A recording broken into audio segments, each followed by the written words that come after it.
Medications for opioid use disorders in correctional settings. Shifting the paradigm, creating a balanced correctional and rehabilitative approach. The Opioid Response Network is funded by SAMHSA to provide resources and technical assistance needed locally to address the opioid crisis. This video is part of a series to provide guidance on the implementation of medications for opioid use disorder in correctional facilities. Leading corrections and behavioral health experts present information on topics such as the use of medication, models of delivery, diversion, and linkages to care and community support. An interview with Jody Rich, Brown University School of Medicine and Epidemiology. My name is Dr. Jody Rich. I'm a professor of medicine and epidemiology at Brown University and attending physician at the Miriam and Rhode Island hospitals, and I'm also a consultant to the Rhode Island Department of Corrections, a job I've had for the last 25 years. How would you advocate for MOUD programs in corrections to government officials?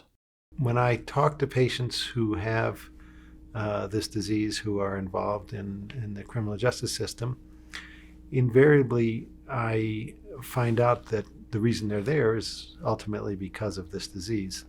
And so fortunately we have effective treatments for this disease.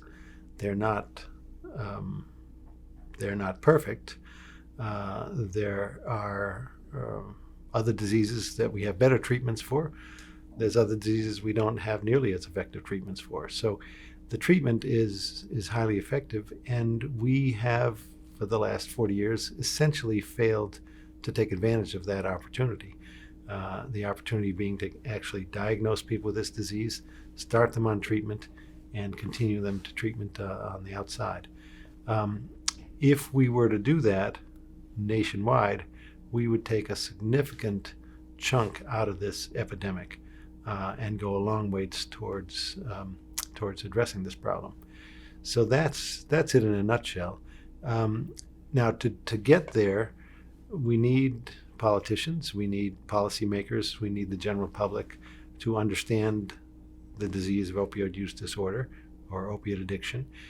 We need them to understand that these treatments are the best thing we have, and that they are effective. Not for every person, not every time, but they are the best thing we have. So really the challenge is to pass on that knowledge. And it's more than knowledge, it's a whole culture change. You know, when we think in this country about someone who is a drug addict, we think that person is a criminal. That's what we've done with our culture. And in fact, this is somebody with a disease. So if we thought of a diabetic as a criminal, well, that person is using too much glucose. He's eating too much sugar. He needs to, stop that, and we need to get him to stop that. Well, that's true. But we don't decide to use the criminal justice system to do that. So in a nutshell, we really need to change the culture in our society and in our policymakers, in our politicians, and in the departments of correction to recognize that this is a treatable disease and that we're going to have far better outcomes by treating it as a disease than punishing it. How does Rhode Island's MOUD in corrections compare with the rest of the country? I've been working at the Rhode Island Department of Corrections for 25 years, and I went in to take care of people with HIV because we had another deadly epidemic that was killing young people in large numbers. And at the time I went in, we did not have effective treatment. And then we developed effective treatment. And we had a very aggressive screening. We diagnosed people. We got them started on treatment as soon as it was available. And then we linked them up to treatment on the outside. And we developed a model programs. We got funding for it. We wrote about it. It worked fine. And that was a success story. And but then being out there every week at the Department of Corrections, realized, wow, Most people here don't have HIV, but most people have illness, and in fact, you look at almost any disease, this is a population that has a higher prevalence and more advanced stages of disease. So this is a population that's impoverished, disadvantaged, stigmatized, more minority status, and low health literacy and low literacy, low rates of medical coverage and medical access. So you can look at almost any disease and realize this is an important population to intervene upon. But addiction is what the majority of people have. Less than 1% of people have HIV in our correctional facility, but more than half have some addictive disorder, whether it's alcohol or illicit drugs. And most, in general, those are what landed people to get involved with the criminal justice system. So we started thinking, well, why not, do the same thing we did with HIV, screen the population, diagnose the population with disease, and start treatment and link them to treatment on the outside. Well, there is a lot of stigma around HIV. There's a lot of stigma around homosexuality. There's a lot of stigma around being incarcerated. But the stigma around addiction seems to me to be far more powerful and prevalent. And so running in to try and run with that as an idea felt like running into a brick wall. Oh no, we don't do that. It doesn't work here. Well, the medicines work on the outside. Sorry, it doesn't work here. So then we set about trying to develop the evidence base. So we wrote grants and we did studies and close collaboration with the Rhode Island Department of Correction. We would, and then we got clotheslined again and we knew there would be some culture change with the correctional officers, but it was the nursing and medical staff that came out of nowhere. And we said, well, why are you so opposed to getting people started? Well, at the time, methadone was what we had. And the policy was that people would get taken off of methadone. They would get tapered off in Rhode Island. In neighboring Massachusetts and many other places, people coming in on methadone get no taper, which to my mind is inhumane, is cruel, is torture, and should not happen. But the nurses would give the people gradually decreasing doses, and of course they're going through withdrawal. It wasn't as bad as if they stopped all of a sudden, but it was miserable. So they would see the patients every day, giving them their dose, and getting sicker, and just feeling miserable for, it takes a month or two to get through that. And then they would feel better. They would feel they had gotten the other side of the detox. And so the nurses felt like they had accomplished something. And so they said, well, why would you want to put them back on? We just went through all this pain and misery to get them off of this medicine. Why would you want to start it again? Why would you want to retox them after we've detoxed them? So to get them to understand why that's important, I had to actually take the nurse to the bedside, to the patient, and I would interview the patient. Mr. Jones, how many times have you been incarcerated? 5 times. How many of those 5 times has been related to your using illicit opiates? Oh, every time. When you've gotten out before, have you started using heroin, illicit opiates again? Yes. How many of those times? Every time. How long did it take you to start using again? Well, one time it was waiting for me in the parking lot when I got out. Another time I went for a week. Another time I went for a couple of weeks. One time I got onto methadone, I went for 3 months. And then my insurance ran out and the methadone stopped and then I was back. So you're telling me the only time since you've had this disease for all these years that you haven't been using has either been you've been here under lock and key or you've been that 3 months you were on methadone. Yeah. Now you're getting out next week. Are you planning to relapse to heroin? No. And you're off of methadone right now? Yes. Do you want to relapse to using drugs? No. Are you going to relapse? Yes. Why do you say that? Because I have no control over this disease. If I'm there, I will relapse. And the data confirms this. If you put people through detox, 90% will relapse.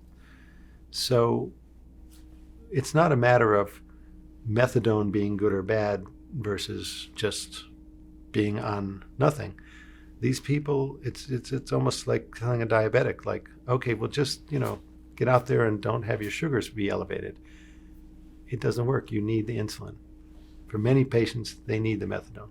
They certainly need it at the time they get out because their risk of relapse is sky high and their tolerance is 0.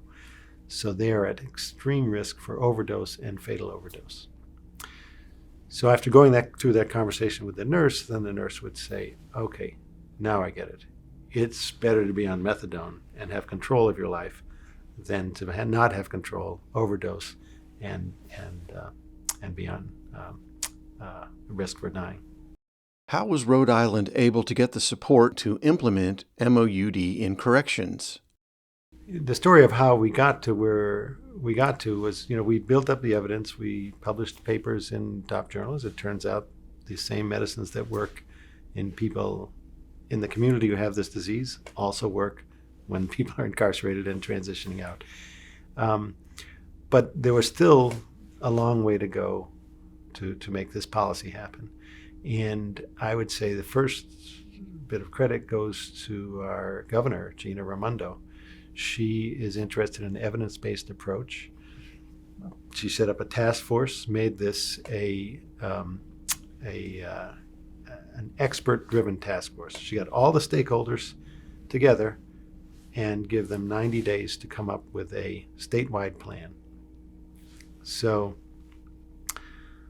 a typical stakeholder-driven process, people are all stakeholders. So they will say, hey, I have a good idea. Why don't we fund my program and that will be our plan? And everybody else around the room says the same thing, and you come up with, 87 different plans and none of them get enacted. So this was an expert-driven process. So the governor appointed experts to be involved. I was fortunate enough to be one of those experts. And we did a very intensive 90 days of interviewing 100 different key stakeholders and did public forums and a lot of outreach. And we came up with a 4-point plan for the state, a strategic plan, not a comprehensive plan. And one of those points, in my mind, the cornerstone was treatment. And we basically said Rhode Island has a population of 1 million. There's about 20,000 people with this disease who would benefit from being on these medications. So we need to expand the capacity and we need to identify those people and encourage them to get onto treatment. So where do we identify them? Well, they all come into the medical system, so in the hospitals and the emergency rooms and clinics and drug treatment programs. But they also come into the criminal justice system. So police, courts, jail, prison, probation, parole. And each of those is a touch point, an opportunity to to identify someone with this disease, educate them, and get them started on treatment. And so we suggested, the governor came back to us, said, that's a great plan. Where do you propose that we invest resources? And we said, in the Department of Corrections. She said, why would you say that? Well, because these are the people most advanced in their disease. They're taking the greatest risks. And because when they get incarcerated, they get taken off their medicines, they lose their tolerance, they're at increased risk for relapse and overdose on the way out. And if you want to stop deaths as quickly as possible, that's where we need to invest right away. The governor heard that advice, allocated $2 million to start this program. The General Assembly agreed, and the program is off and running. Now, Dr. Jennifer Clark is the medical director. She is a force of nature. And she said, this is the population that I'm in charge of their health. This is the number one thing that's killing them. And I'm not going to just continue methadone on the few lucky enough to come in on methadone and I'm not going to sprinkle a little Vivitrol on a few coming out the door. I'm going to screen for this disease, and anyone who has this disease, I'm going to tailor the best treatment possible for each of those individuals and make sure that they have every chance to get into treatment on the other side. And that's really what led to a dramatic drop in overdose deaths. What challenges do individuals face upon reentry to their community? If you started people on medications on the inside and you didn't connect them to treatment on the outside, or let's say you connected them to treatment but they don't have insurance, or they don't have transportation, or their family is telling them, oh, you don't need that stuff, and then they get off it. I can't tell you how many patients I see at the Department of Corrections show up and I ask them what happened. Well, they say, well, I got onto methadone, or I got onto buprenorphine, Suboxone, and I was doing well. And then my family told me, or my wife told me, oh, get off that. You don't need that anymore. And so I stopped taking it. I tapered off. And then I don't know what happened. I just relapsed, and here I am. I lost my wife. I lost my kids. I lost my job. I lost my car. I lost my housing. And I don't know what to do. So that is a broken record player. So we really have to educate the public about the importance of this and maintain treatment into the community. What factors contributed to the profound success of implementing this program? I think it took a lot of courage for the governor and the politicians to step up. It took leadership on many levels. The administration at the Department of Corrections did not hesitate. The leadership of Dr. Clark was extraordinary. The leadership of the governor was extraordinary. So I think in that sense, yes. And the fact that the epidemic in Rhode Island has reached that point where so many people are impacted, that we knew something had to happen. And the fact that we had all the stakeholders in the room with the governor's task force. So I think we had some advantages, but I don't think this means that this can only be done in Rhode Island. I think this can be done everywhere and should be done everywhere. And so I think, the fundamental question is, do we think, there's several of them, but do we think that people who are incarcerated should not get treated for the underlying disease that caused them to get incarcerated and be at risk for dying after they get out? What changes occur in correctional settings with the implementation of MOUD? In New Mexico, there's a jail where they've had methadone for over 10 years. And a new sheriff came in and said, we're the methadone for prisoners, we're gonna shut that down. And there was a public outcry. No, you can't do that. And leading the charge were the correctional officers. And they said, you can't shut that down, because they'd seen what happened before when people came in and were in withdrawal and basically corrupting the jail to try and get drugs. Whereas you put them on methadone, they're fine. I would much rather run a jail with people who needed methadone on methadone than people without it. It's far safer for everybody involved. It's the right thing to do. You put people on, you take people off of opiates, and many of them are going to be scheming and trying to corrupt the system to get what they want, what their brain is telling them they need. And you put them on methadone and they're fine. They're normal, reasonable, rational people. And, for pennies a day worth of methadone, they're fine. And that, of course, begs the question of, do they actually need to be incarcerated? But they didn't want to go back to that, contentious situation, and I don't blame them. So, I think it's going to take a while, and we've seen that in the Rhode Island Department of Corrections. Initially, a lot of resistance, and then gradually, as people realize how well it's working, they come to support the system. Technical assistance is available to support the evidence-based prevention, treatment, and recovery of opioid use disorder. To request technical assistance, visit opioidresponsenetwork.org.